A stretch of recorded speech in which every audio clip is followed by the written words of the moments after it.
Okay, here we have a first panel of experts, and when I say experts, that's an understatement, right? I mean, these people know what they're doing.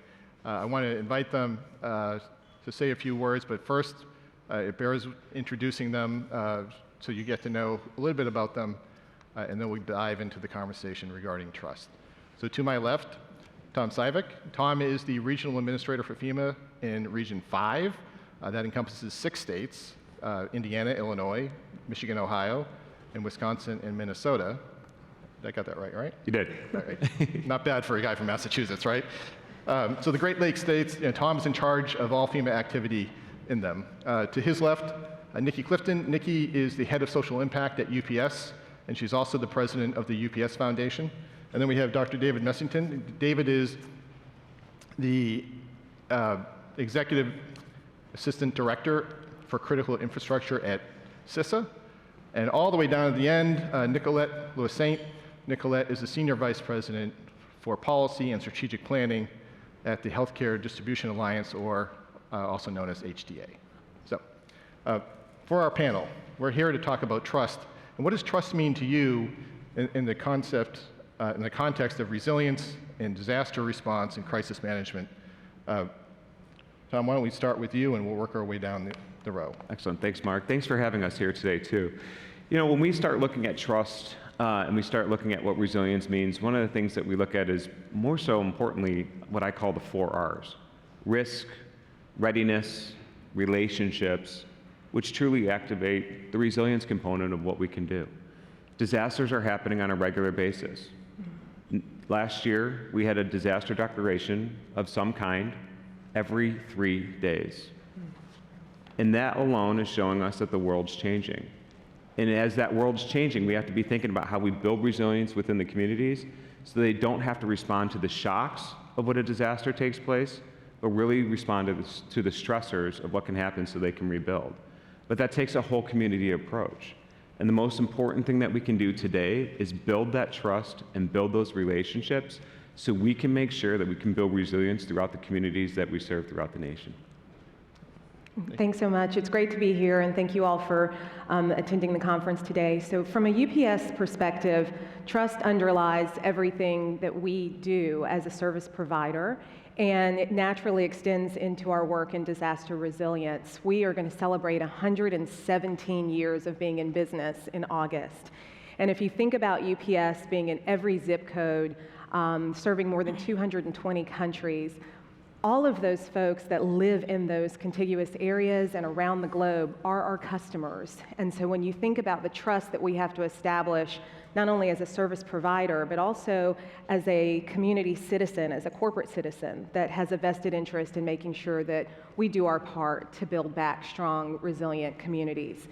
We don't do this alone. And so part of the how do you build trust is about understanding partnerships and really making sure that we are careful in selecting our partners, but also that we know the skills and capabilities that we can bring best to the table. And so we are very grateful for the partnerships that we have. Many of those partners are here in this room today that help us to serve those communities, to establish that trust, because the trust really is the currency that we trade and that we use with our customers every day. I'm David Mussington. I'm probably the least well-known person in this room, but I'll say that, for CISA, trust is foundational because every day we have to convince people that we're from the U.S. government and we're here to help you.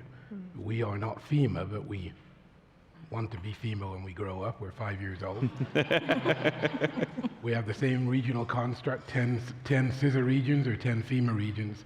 And trust is basic to our business proposition, which is that public-private partnerships allow us to empower risk remediation, risk reduction, and resilience at scale across the country for stakeholders that depend on us, the American people, and critical infrastructures that we're charged to support. So that means showing up. It means providing value in terms of risk remediation, best practice guidance, and being a trusted partner in executing projects. So we're operational. We are over 1,000 people in our field force, represented 40% veterans from all walks of life in each and every one of the communities represented here. in each of the industries represented here. So we're building trust, and protecting confidences in order for us to deliver services that add value and protect the American people and the critical infrastructures that they depend on. Thank you for having me. It's good to see you all out there today. So when I think about trust and the healthcare supply chain, which is the segment that I represent, I think about the fact that for healthcare distributors, we have about 39 healthcare distributors across this country that connect to 300,000 sites of care on a daily basis, moving somewhere between 10 and 13 million products a day. And most days, we don't even think about it. It's not on the front page of the New York Times. It's not something we talk about. It just happens. And when we or our loved ones go to the pharmacy counter to fill a prescription, we trust that that product is going to be there. And so for us and our segment of the supply chain, trust may mean often that our capabilities, when they are working best, are fairly invisible. It may also mean that when there is a strain, it is on full display. And so for us, an understanding of capabilities and having an enabling environment where we can both be able to articulate what those capabilities are in times of calm, but also the areas where they may be strained and where we may need assistance or partnership to be able to maximize those capabilities in times of disaster. And Nicolette, let's stay on that for a second, because you said something that was really noteworthy around, we expect the medications, the pharmaceuticals, to be there when we go to the counter. Yep. FEMA often says there are blue sky days, and there are gray sky days, and there are dark sky days. Having medicine not where it's supposed to be, when it's supposed to be there, can turn a blue sky day pretty dark fast. Mm-hmm. And I'm not talking just at the community level, but at the individual level too. Absolutely. So could you just elaborate a little bit about what happens when that trust breaks down, and how do you fix it? Right. So I think one of the more interesting parts about my role is that if I sat here 8 years ago and said, I work in the healthcare supply chain, people would be like, okay, cool, who cares? Since COVID, the interest in the supply chain, the awareness, and some of the self-appointed expertise in the supply chain has evolved in a way that I think has been helpful to trust in some ways and harmful in others. One of the challenges with what happens at what we refer to as the last inch, that patient at the pharmacy counter, that individual in the hospital, is that is an interaction that is not necessarily reflective of all of the other components of the supply chain that may have caused that disruption. The reality is that there are dozens of small, mid-sized disruptions that happen all the time that get resolved in the supply chain. A facility may have a challenge, there may be a local tornado or something of that nature that creates a shuffling that the supply chain is normally able to absorb. So when these issues happen at that last inch, the first challenge is that the average patient, the average individual, really does not understand or has had to understand the supply chain to know what happened. How did we get here? How did we get to a point where my script can't be filled? The other place that it shows up as a challenge is from the physician or the provider perspective. That pharmacist, that physician, the person who has to deliver that news is also going to see a severing of trust, because now they are in the position where they are not controlling necessarily the disruption, but they now have to figure out what the alternatives are for that patient. And so at the end of the day, what you end up with is not just a breach of trust, but a gap in understanding. And I think that's actually the more dangerous part, because if you don't understand the system and now it's failing you, Now, the natural response is anger, but it's not like you had trust in it to begin with. It's that you did not really know that it existed. We all kind of take some of these things for granted. And I could probably say the same thing for other sectors, the grocery sector, as one example, the energy sector.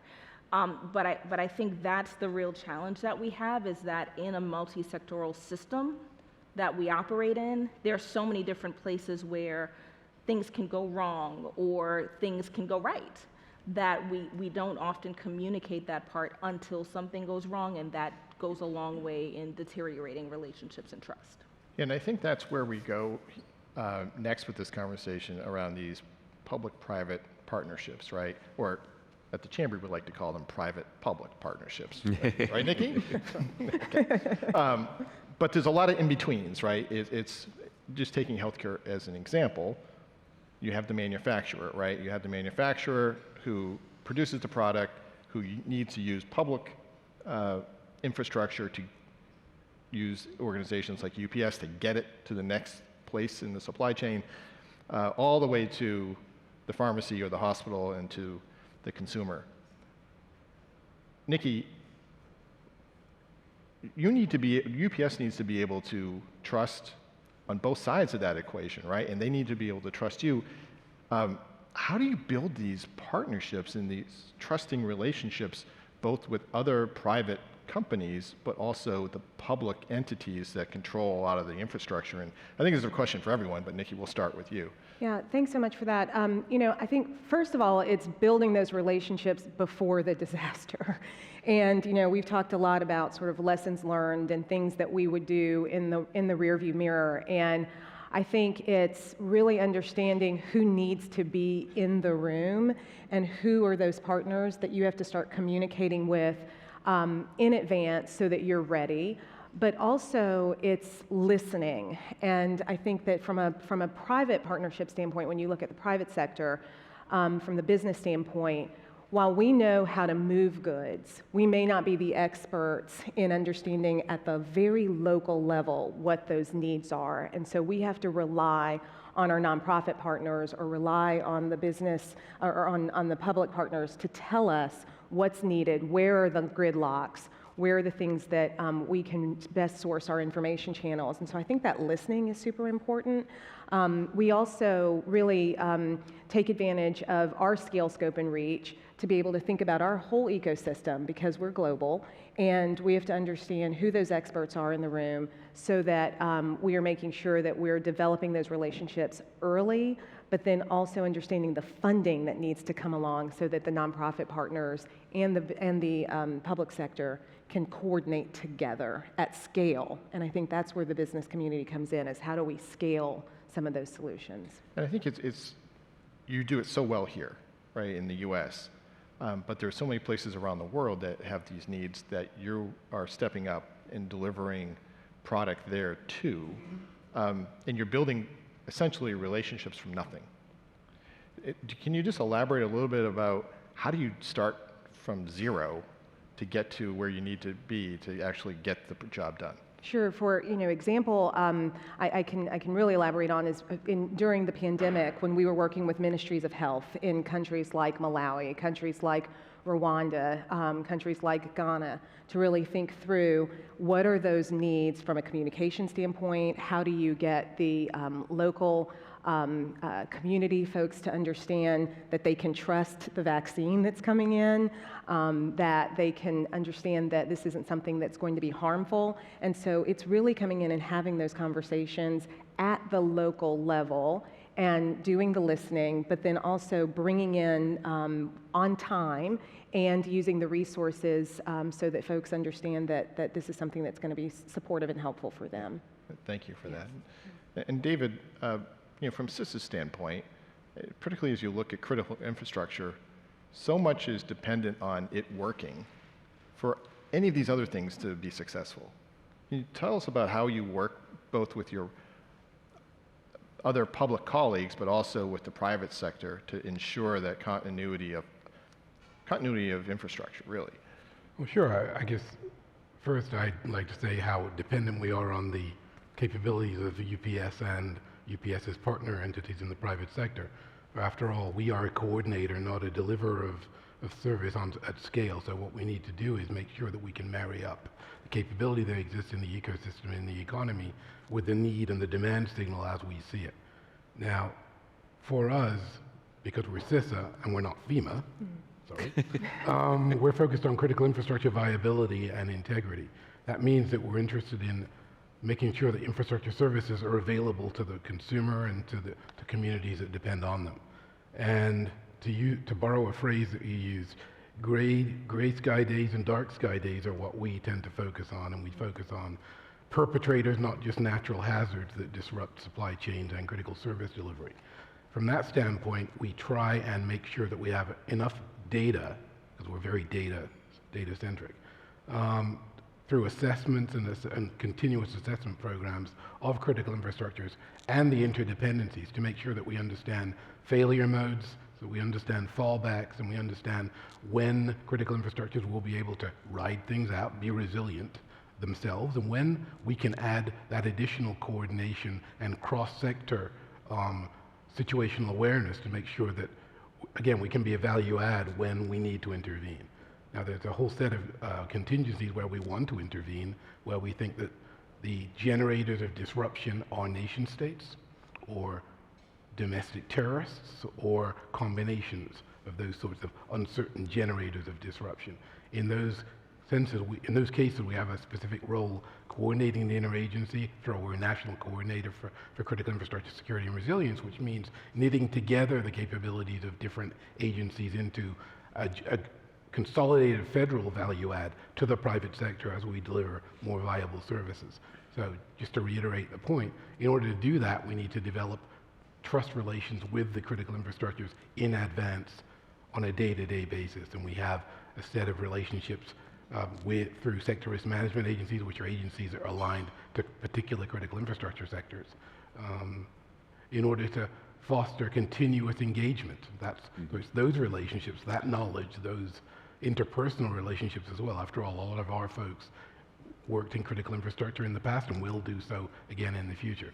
So that continuous relationship building and situational awareness on risk, wherever it comes from, is what allows us to intervene in a consequential way when the situation warrants it. Yeah, and Tom, please build on that, because FEMA has such a responsibility, particularly when it comes to national response. And there are frameworks out there, there's plans out there, and FEMA kind of sits atop of many of them. How do you, particularly with all these federal agencies, kind of round up the troops on this when bad things happen? When you look at disasters specifically, one of the challenges that are faced is that there's an expectation of the people that were affected. There's an expectation of the residents that government's going to be there at all levels. And if we're not coordinated, then the community will see that. And the community wants to know and have trust in government. The community wants to know that we know the partners ahead of time. One of the most important things we do is make sure we have everybody around the table and respect the boundaries. I would say one thing, we have a fantastic relationship with all of our partners. Why? Because the communities expect it. And so when I think about our partnership with CISA, it's so strong because when we look at the impacts of critical infrastructure, we need to get that back up and operational as quickly as possible in the aftermath of a disaster so the community can start seeing some kind of rebuilding. The resilience of the community is that infrastructure comes back online. How many of you have experienced a power outage in the last year? Basically the whole room, right, puts their hand up. But they have a power outage and they expect the power to go on in a certain amount of time. And what happens if it's days or weeks? And the challenges that are faced, that's all relying on the critical infrastructure. And it's making sure that we have contingency plans and those consequence management plans to be able to build on that. And most importantly, what our administrator has always said is this: for disasters that take place, our role, our responsibility is to ensure a led coordination. And leading coordination is one point because we have to have the subject matter experts around the table. We have to challenge ourselves to say, who are we missing? What are we missing? And most importantly, what does success look like in the aftermath of a catastrophic event? And the last thing that we have to do is make sure that we are thinking about every kind of component that could come into a situation. I'll give you a prime example. After disasters take place, unfortunately, there are people out there that want to take advantage of those that have been impacted. They want to take advantage of the situation. We have to be thinking about that now. We have to be thinking about having the right people around the table to make sure that we can make sure that the services that the residents that were affected or the communities or the survivors that have been affected, we have to ensure that they have every single resource to be successful to get back on the road to recovery. And that takes a whole of government approach. Nikki, I like what you said about making sure we get down to the local level. Having local level partnerships today on a blue sky day is so vitally important for us to make sure that we have those relationships. Planning is everything. And it's about getting the right people around the table. They're not going to read the plan that's this thick. I don't think I've ever read a plan that thick. But we're going to find those parts. And the most important thing is we know the plan because we've exercised it, we've trained to it, we know the partners that we brought to it, and we can educate on the fly. So when there is someone that gets a seat at the table and they're talking about the resilience of a community or talking about rebuilding a community, then basically we can help make sure that they have the resources to be successful too. And that builds the trust. Actions speak louder than words for us. And if we're late to need, we failed the communities that we serve.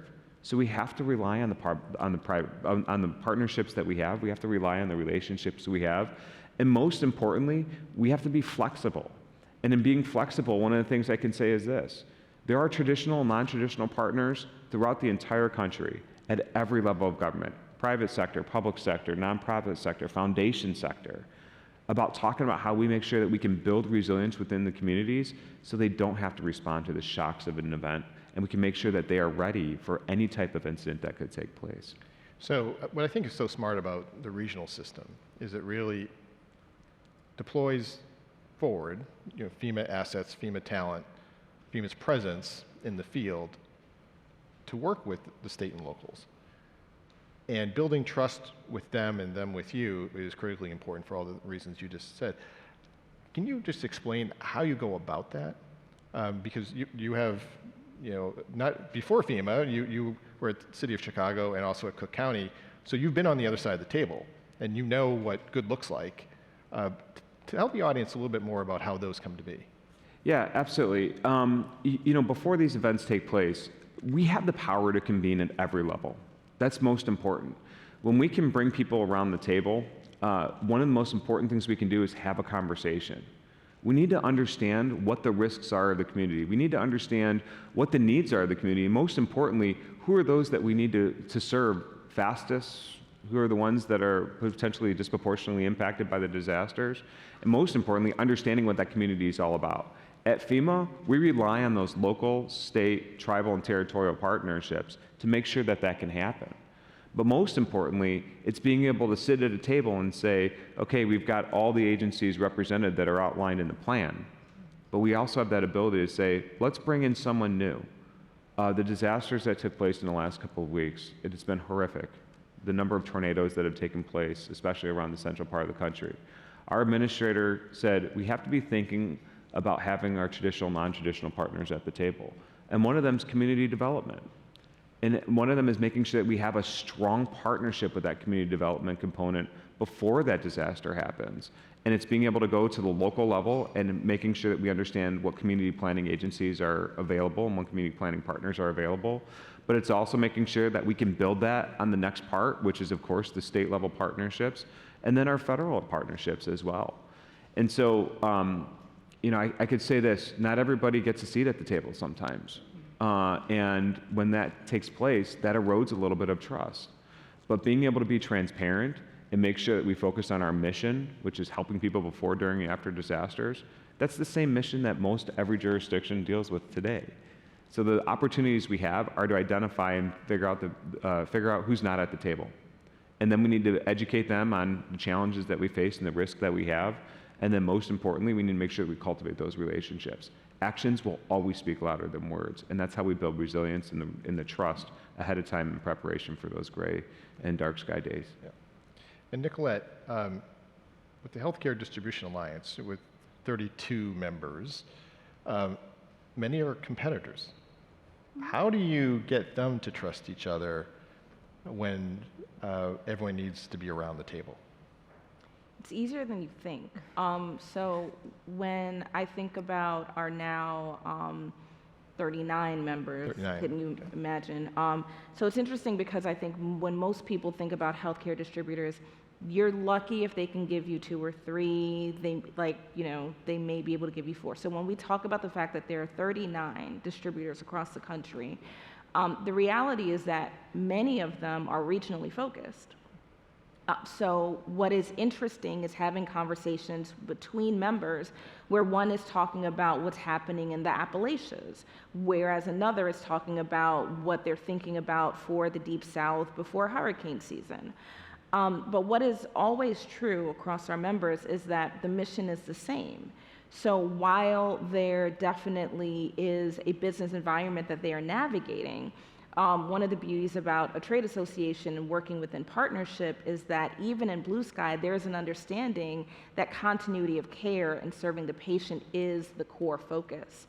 And so for us, that makes it very easy to have certain conversations where I think one of the challenges that we have is when we're having conversations on behalf of our members with government partners, the assumption may be that competition makes it impossible for us to speak on behalf of all of our members. And sometimes that erodes trust as well. I really love what you're saying about the piece with having one mission. And, as a member of the private sector, I can think of countless areas where we have joined hands with our competitors to make sure that at the end of the day, our communities were safe. And there's enough work to go around. And so we rely on trade associations like you all to be able to not only help get us on the same page, but also create an environment where we can share our resources, because not everybody is as effective in certain areas. And it gives us an opportunity to really work together, but also to demonstrate that in the face of disasters, we're all on the same mission, and that we're putting the self-interest of business aside, but making sure that those communities are really resilient and that they can show up as safe. Yeah. One of the things that I think about a lot is during hurricane responses or just a natural disaster response, it's very common to see distributors, 3PLs, and the like sharing routes. So they'll say, I went through and this was how I was able to get in, and they will share that information with everyone. And you would think that that's like a competitive advantage in a disaster, but that's not what's happening. It's, we've got to get this truck through, and I want to make sure that everyone that needs to get a truck through knows how to do it. Yeah, and Nikki, I'm glad you brought that up, because I have this vivid memory of after the earthquake in Nepal several years ago, that UPS and FedEx were delivering each other's things. And just the picture of that and the pallet and the plane was really remarkable. And kudos to you and the team, and kudos to FedEx and the team for being able to work through those types of issues, because at the end of the day, those people who needed the help, they don't care who's... They don't care how it gets delivered, and it happens more often, than you think. And at the end of the day, it's really about making sure that that customer is served. And if the customer comes to rely on the logistics industry, right, then the other pieces will work itself out. And but at the end of the day, it's making sure that those lives are put first. Yeah. So bringing it up, right, you mentioned industry, right? And when you take a look at some of these reports that have come out, the Edelman Trust Barometer, the Global Risk Report from the World Economic Forum, over the years, there's been a degradation of trust in institutions writ large, whether you're government or your industry or even the nonprofit sector. I mean, we're holding steady somewhere in the 50 to 60%, but that's not that great, right? How do we collectively kind of build that trust with the public so they can trust the institutions, and we know that a lot of that trust, where it's going, is peer-to-peer trust, which I think is okay as long as the peer that you're trusting has the right information, because if they don't, and they're not the expert, and we know this through the lens of social media, how that can spread like wildfire, right? It's not going to help anyone. So I think the question for all 4 of you is, how do we build trust in institutions writ large? And Tom, we can start with you. Sure. It's not complex, however, when it seems so easy, there's complexities that are associated with it. And as you're talking about trust and you're talking about building communities, we're all around the table right now. But it's not like if the communities could see that we're coming and we're having conversations and we're really diving deep into these, somewhat challenges. This is our goal, is to make sure that they know that there are people in a room that are talking about this, that there are representatives from every single aspect, from government to private sector to nonprofit sector to foundations, that are actually looking at these complex challenges. Our world is changing every single day. Disasters are getting worse. Disasters are happening all over. I was at the World Fire Congress last week with our fire administrator, and with the countries that were around the table, and there were over 50 of them, and they were all from the fire service, they all said they are starting to see disasters they'd never seen before. Brazil said that they were a fairly climate neutral country. They had some, as Nikki and I were just talking, moderate risk, but then they said we are dealing right now with the worst floods in our entire history. So history's writing itself. A gentleman from Romania said they had a tornado, but they didn't have the warning capabilities because they never had tornadoes. So the world's changing. We've seen catastrophic events that have taken place. And the ones that are challenging are the smaller events that are taking place that aren't on the news. It might be on the local news, or it might not be at all. But those are still communities that are impacted. So our communities need to know that we're around the table having these hard conversations. Our communities need to be able to take that component and build on it and understand that we can have hard conversations and talk about that. We might not be able to get to everyone at once, but make sure that we are ensuring that the people that are in need, the survivors that are in need, are going to receive those resources in as rapid amount of time as possible, because we've built this relationship. And the other thing too that I would say is that the community members that are out there, we're all part of a community. What are we doing within our communities to make sure that they know that there is someone sitting around the table, that someone has a seat at the table to have important conversations about building resilience and readiness within a community? And last thing I'll say is this: as we are part of communities, we can talk about and lift up what resilience truly means. We can talk about that resilience is an aspect of trust. When we start showing that the communities can bounce back from a disaster, when we can show that we have partners around a table today, it builds their trust. But then we have to maintain it. And we have to make sure that we recognize that. And we have to be uncomfortable at times being uncomfortable and have those conversations with the community members and make sure they know the risk. If we're not doing that, the challenge that we face is that then we can't make sure that last, and Nicolette, I loved how you said it, the last deliverable inch. We always said last deliverable mile. We say last mile too. I'm trying to figure out how many inches are in a mile. So, but like that's what matters most. And so if we do that today, we are making sure that we're preparing for tomorrow, which is most important. I also think one of the aspects of building the trust is communicating how we have come together. And so a lot of times we can use our local nonprofit partners also to share information in local communities about how the government agencies, how the nonprofit partners, and how the private sector band together in times of need. And so I think after the disaster, communicating to those communities, here's how we work together to make sure that you are safe. I think from a preparedness standpoint, a lot of times we'll use information that our nonprofit partners are distributing to make sure that, so UPS has 500,000 employees. If a disaster is on the way, we want to make sure that we've got information either through our partners at South Asian Army or our partners at the Red Cross, our partners at the St. Bernard Project, SBP, to make sure that they're giving us information that we can then share with our communities and our employees so that they know, oh, someone's paying attention to us. Someone sees that this is coming our way, and they've given us information that we can use both now and in the future to make sure that we're armed in the course of, of a disaster, whether it's big or small. I think that's super important. You know, CISA is an unusual agency on this panel, I think, because we are both the cyber defense agency and the coordinator on the all hazard side. So I think that, you know, delivery of outcomes from our standpoint, because we're new, is important. Being the source of information that's actionable. So especially to groups which are, as our Director Easterly puts it, are target-rich, resource-poor, groups that are targeted, communities that are targeted, critical infrastructures that are targeted by those who want to take advantage of them. Exploitation is the word. This is purposeful behavior that seeks to leverage vulnerabilities against those who depend on those key services. So think of schools, think of hospitals, think of those who are victimized by ransomware, think of those whose expertise on the applications, the IT that they use, is less than the perpetrator of harm.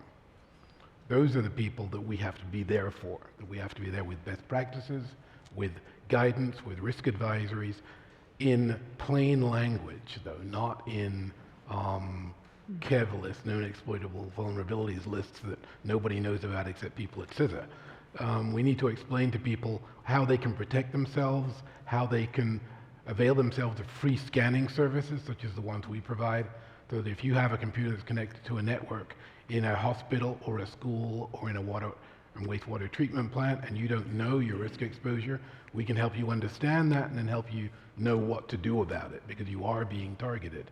So I think delivering that outcome, which is reduced vulnerability, is a key way to deliver trust. It's tangible, it can actually save money, and it can save you from being victimized or your partners and customers from being victimized.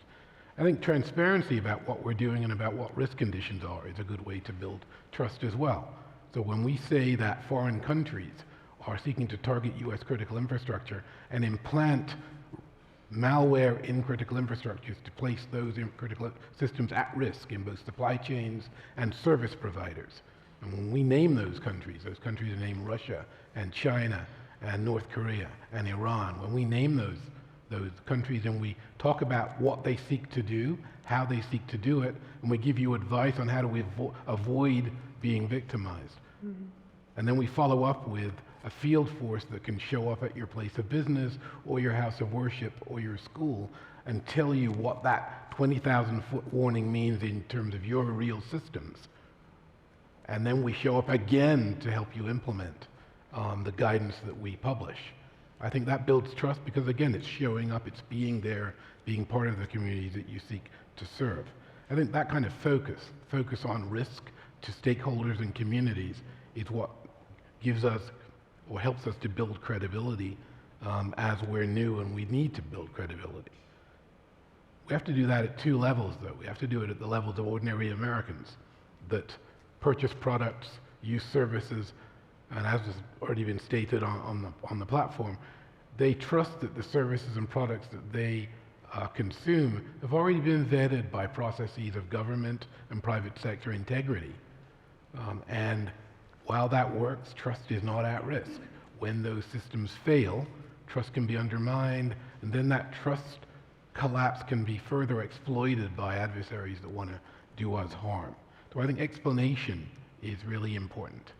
And last thing I'll say at this point is, I don't know how many inches there are in a mile, but there are 5,280 feet in a mile. So if we can do the 1 foot at a time, we'll all be better off in terms of letting communities know that we're obligated, everybody on here is committed to making people better able to make decisions for themselves, to protect themselves against risk. Not doing it for them, but empowering people to help themselves. Thank you, David. And Nicolette, before we go to you, one of the things that David and I talked about backstage that was a real-world example of what he's talking about is, if you all remember back in February of 2022 when Russia invaded Ukraine, and there was a mass exodus of Ukrainian refugees across Eastern Europe, even many came here, and the nonprofit community really sprung into action to provide humanitarian assistance wherever these refugees were.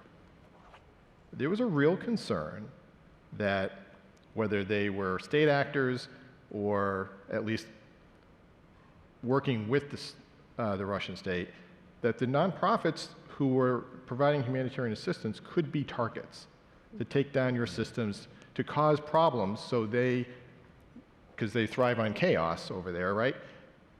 And the Chamber Foundation, working with our National Security Division here at the Chamber, we took the unprecedented step that we actually had a private briefing with CISA and the nonprofit community to figure out how you can be better with your shields up.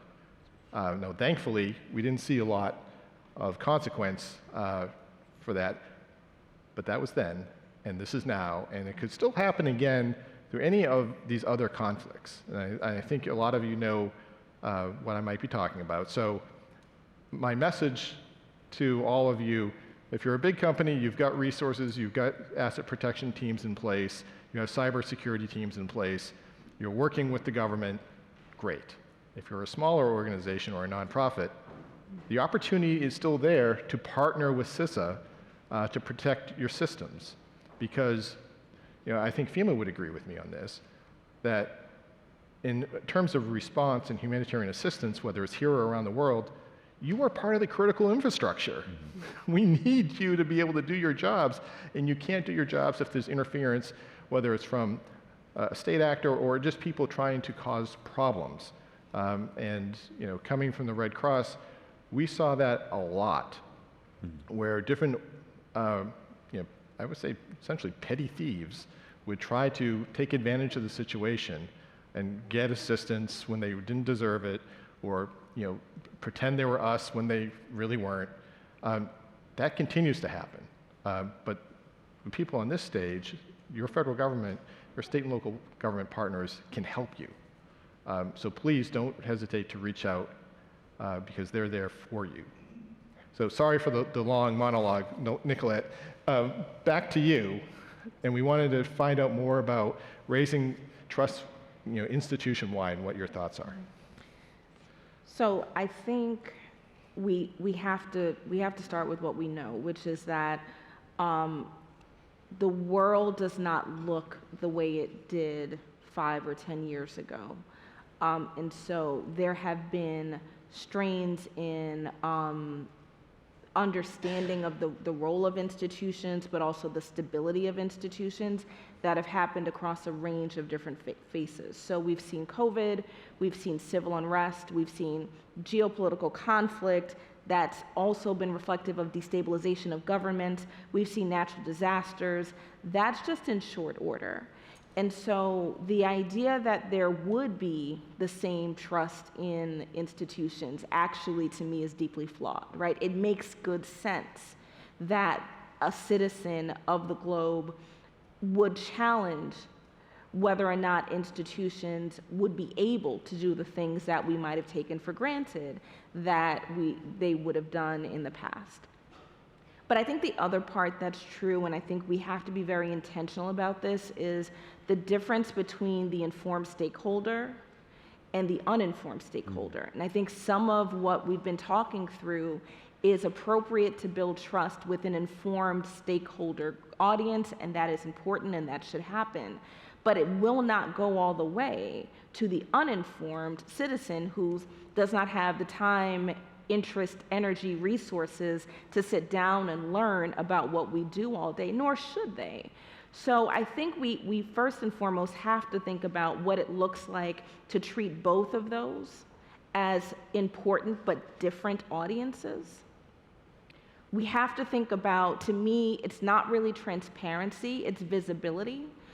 It's not so much that I think the informed or uninformed stakeholder wants to see every flow of every product in the supply chain. You think you would, and then you do it for a day, and it's not as interesting as you'd like to think it is. But you do want to have visibility in how it works and understand what the different levers are that allow it to work. But for the average citizen, it's more about education to say these things are here. Here's how they come together. Just so you know, this is what we're thinking about and talking about, and how we need to have a better understanding from you about how these systems serve you.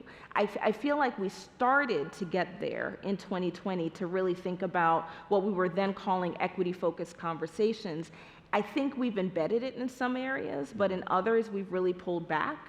And that again will be that deterioration of trust, because at the end of the day, trust in institutions is rooted in a belief and understanding that A, the institution sees you and understands you as an individual and as a community, is prepared to be able to support you in areas of need, and is working in your best interest. And if we're not consistently thinking about how we are making sure that we are communicating these things, but also differentiating the populations, again, in terms of the audiences, we're not going to be able to restore trust that's been understandably broken after what we've experienced over the last few years. So let's stick with that for a second, Nicolette, because I like where you're going. We're talking about, in some respects, that the messenger is part of the message. Right. Does anyone want to elaborate on that and how you see that really moving forward, and what is a best practice is that? Because Nicolette, you're right. I mean, if the messenger is not connecting with the audience, it doesn't matter what the message is, right? I think that goes back to the local approach, and I think it also goes back to the listening and understanding who is your stakeholder, and what are the information points that your stakeholder needs to hear, and from whom. So are you picking the right communicator, but also do you have a strategic communications plan so that that message lands with intention? And sometimes the messenger may be the CEO of the company. Sometimes the messenger may be a local pastor. Sometimes the messenger may be a government administrator. I think understanding that communications chain and being really thoughtful about that is also important. It's also reminding people of the positive, right? And so sometimes when trust is broken, if you sit in the part that is negative, that's only going to reinforce the aspects of mistrust. But you also have to lead, I think, with a positive reminder of that at the end of the day, our institutions are trying, they're doing their best, a lot of times on strained resources. But if you find those stories and those opportunities to lift up where I think we can continue that positive narrative, I think that's also important. And Tom, backstage we were talking about the fire service at FEMA, which is a little known part of FEMA. Most people don't know much about it. Can you explain how you and the administrator at FEMA are now looking at the fire service as one of those messengers? Yeah, absolutely. So part of FEMA, we have the United States Fire Administration as well. That's a part of FEMA. And this last year, I had a chance to go on the fire service one-stop tour with the fire administrator. Really it was a lot of focused on making sure we can get the message out about home fires and how many deaths there have actually unfortunately been. But another part of it was actually lifting up preparedness campaigns and lifting up readiness.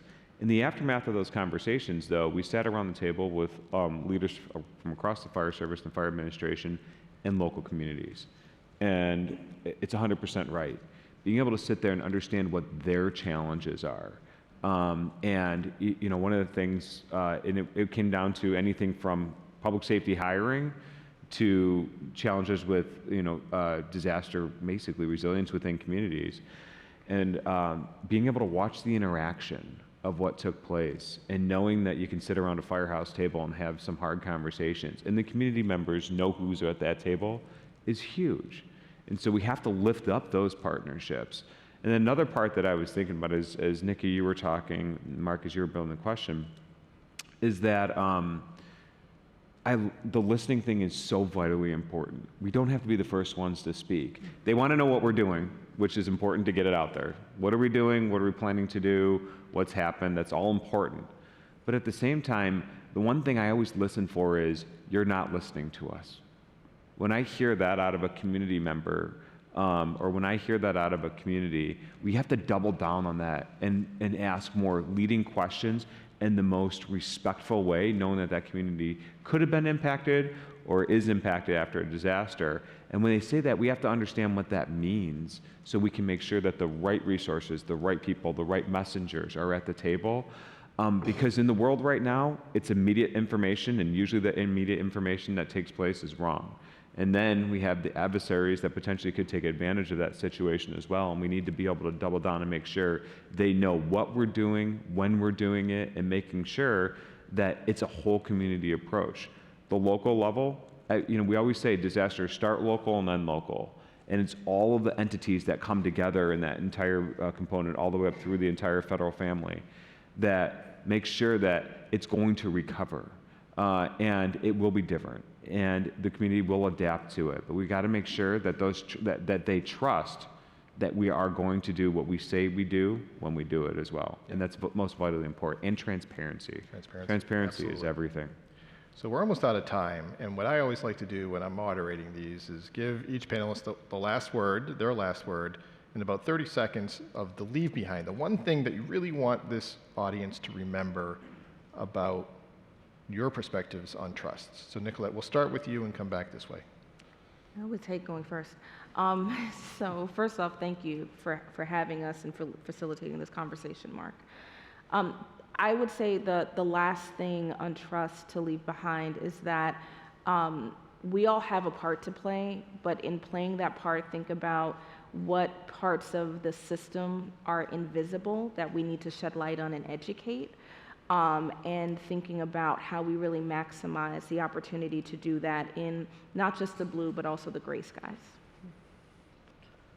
Just to be a word about those gray and dark skies that CISA often talks about. There are 3,200 people at CISA now. We've increased quite a bit in the last year, every one of which are mission focused. And that mission is to protect critical infrastructure and the services the American people depend on. It's one of the things that makes the agency such a real pleasure to have a leadership role in. And yeah, we're almost 50% veterans. That infuses into our culture a focus on service. So you've got 3,200 people who have your back. I'd say that to everybody in this room in terms of critical infrastructure services, leveraging our partnership with FEMA, and reach out to us, use our services, especially to the nonprofit representatives here who want to